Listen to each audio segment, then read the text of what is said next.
30-40 కోట్లతో సినిమా తీసి 100 కోట్లు సంపాదించచ్చా? అత్యాశ లేకపోతే సంపాదించొచ్చు. ప్రజల్ని దోచుకోవాలని లేకపోతే సంపాదించొచ్చు. సినిమాలో కంటెంట్ ఉంటే సంపాదించొచ్చు. తాజాగా సమంత చేసింది అదే. వాస్తవంగా చెప్పాలంటే గతంలో తమిళ్ సినిమా ఒకటి ఇతంది మన ఈ సినిమాల్లో హీరోగా, అలాగే కొన్ని ఈ నిఘా సినిమాల్లో కూడా చేసుకొస్తుంటారు, గూఢచారి సినిమాల్లో కూడా చేసుకొచ్చేటటువంటి హీరోది ఒక స్టోరీ ఉంది. ఒక ఇంట్లో కుటుంబం దగ్గరికి వెళ్ళి వాళ్ళతో కలిసేటటువంటి సందర్భంలో వాళ్ళని చంపడానికి కుట్రలు పన్నిన వాళ్ళని ఈయన అడ్డుకోడు.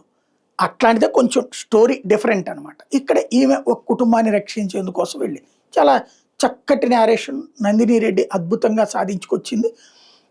స్క్రీన్ ప్లే పర్ఫెక్ట్గా సాగింది. ఇక్కడ అద్భుతమైన పని నిర్ణయం తీసుకుంది ఏంటంటే, టిక్కెట్ల రేట్లు పెంచి దోచుకోవాలని కాకుండా మామూలు టిక్కెట్ల రేట్లకే ఇచ్చారు.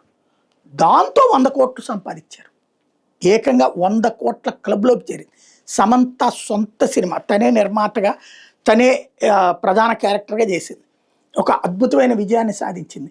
ఏదైతే విడాకుల తర్వాత మానసికంగా స్ట్రగుల్ అయ్యి ఈ మధ్యకాలంలో మరొక వివాహం చేసుకున్న తర్వాత ప్రశాంతంగా సంతోషంగా ఉన్నటువంటి సమంత ఆ మధ్యకాలంలో వచ్చిన అనారోగ్యాలన్నిటి పక్కన పెట్టి ఇప్పుడు పూర్తి స్థాయి సంతోషపడటానికి ఇంకో పక్కన గర్భవతి అయినటువంటి సందర్భంలో ఇదొక అద్భుతమైనటువంటి న్యూస్. ఆమెకి 100 కోట్ల క్లబ్లోకి చేరడం అన్నటువంటిది రాబోయేటటువంటి రోజుల్లో ఆ ఫీల్ని ఎంజాయ్ చేస్తుంది.